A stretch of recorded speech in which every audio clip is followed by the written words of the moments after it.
ಕರ್ನಾಟಕ ಬ್ಯಾರಿ ಸಾಹಿತ್ಯ ಅಕಾಡೆಮಿಯು ಇತ್ತೀಚೆಗಷ್ಟೇ ಲೋಕಾರ್ಪಣೆಗೊಳಿಸಿದ ಹೊಸ ಬ್ಯಾರಿ ಲಿಪಿಯ ಕಲಿಕಾ ವಿಧಾನದ ಗ್ರಾಫಿಕ್ಸ್ ಡಿವಿಡಿ ಬಿಡುಗಡೆ ಕಾರ್ಯಕ್ರಮವು ಮಂಗಳೂರಿನ ತಾಲೂಕು ಪಂಚಾಯತ್ ಸಭಾಂಗಣದಲ್ಲಿ ನಡೆಯಿತು.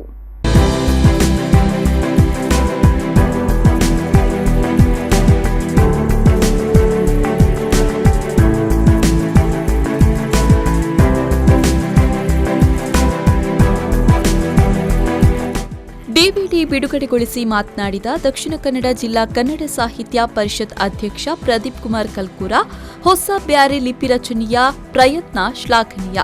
ಇದರಿಂದಾಗಿ ಕನ್ನಡ ಭಾಷೆಗೆ ಯಾವುದೇ ತೊಂದರೆ ಇಲ್ಲ. ಇದೊಂದು ಭಾವನಾತ್ಮಕ ಪ್ರಕ್ರಿಯೆಯಾಗಿದೆ. ಈ ಬಗ್ಗೆ ಟೀಕೆಗಳು ಅನಗತ್ಯ ಅಂತ ಹೇಳಿದ್ರು. ಬ್ಯಾರಿ ಲಿಪಿ ಕಲಿಕೆಗೆ ವಿರೋಧ ಬೇಡ. ಕಲಿಯಲು ಆಸಕ್ತಿ ಇರುವವರಿಗೆ ಅವಕಾಶ ಮಾಡಿಕೊಡುವುದು ಅಕಾಡೆಮಿಯ ಜವಾಬ್ದಾರಿಯಾಗಿದೆ. ಇದನ್ನ ತಕ್ಷಣಕ್ಕೆ ಅನುಷ್ಠಾನಗೊಳಿಸಬೇಕಾಗಿಲ್ಲ.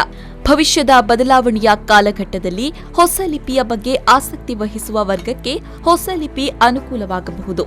ಸದ್ಯ ಬ್ಯಾರಿ ಪಠ್ಯಪುಸ್ತಕ, ಸಾಹಿತ್ಯ ಕೃತಿಗಳು ಕನ್ನಡದಲ್ಲಿ ಮೂಡಿಬರಲಿ ಅಂತ ಪ್ರದೀಪ್ ಕುಮಾರ್ ಕಲ್ಕೂರ ಆಶಿಸಿದ್ರು. ಪ್ರಸರಣವಾಗಬೇಕಾದಂಥವರ ಮಾತು ಬಂತು. ಆಗಬೇಕಾದ ಸಂದರ್ಭದಲ್ಲಿ ಈ ಬ್ಯಾರಿ ಭಾಷೆ ಇವತ್ತು ನನ್ನ ಪ್ರಾಯದವರೇ ನಮಗೆ ಗೊತ್ತಿದ್ದು ಗೊತ್ತಿಲ್ಲದೆಯೋ ಸಣ್ಣದಿರುವಾಗಲಾಗಾಯಿತು. ನಮಗೆ ಕನ್ನಡ, ಕೊಂಕಣಿ, ಬ್ಯಾರಿ, ತುಳು ಸಹಜವಾಗಿ ನಮಗೆ ಬರ್ತಾಯಿತ್ತು. ತುಳುವಿನ ವೈವಿಧ್ಯ ಸಹಜವಾಗಿ ನಮ್ಮ ಬಾಯಲ್ಲಿ. ಬ್ಯಾರಿ ಬಂದರೆ ಬ್ಯಾರಿ ಭಾಷೆಯಲ್ಲಿ ಮಾತಾಡ್ತಾ ಇತ್ತು ಅವರು ಎಂದರಲ್ಲ ಅಂತ ಹೇಳ್ಕೊಂಡು ನನ್ನ ಸ್ನೇಹಿತರು ಸಹಜವಾಗಿ ನಾವು ಮಾತಾಡ್ತಾ ಇತ್ತು. ಬ್ಯಾರಿ ಲಿಪಿಯನ್ನ ಸಾಮಾಜಿಕ ಜಾಲತಾಣದಲ್ಲಿ ಬಳಸುವ ಆಂದೋಲನಕ್ಕೆ ಬ್ಯಾರಿ ಸಾಹಿತ್ಯ ಮತ್ತು ಸಾಂಸ್ಕೃತಿಕ ಸಂಘದ ಅಧ್ಯಕ್ಷ ಬಶೀರ್ ಬೈಕಂಪಾಡಿ ಚಾಲನೆಯನ್ನ ನೀಡಿದ್ರು. ನಂತರ ಮಾತನಾಡಿದವರು, ಹೊಸ ಬ್ಯಾರಿ ಲಿಪಿ ರಚನೆಯಿಂದ ಬ್ಯಾರಿ ಭಾಷೆಯ ಗೌರವ ಹೆಚ್ಚಲಿದೆ ಅಂತ ಹೇಳಿದ್ರು.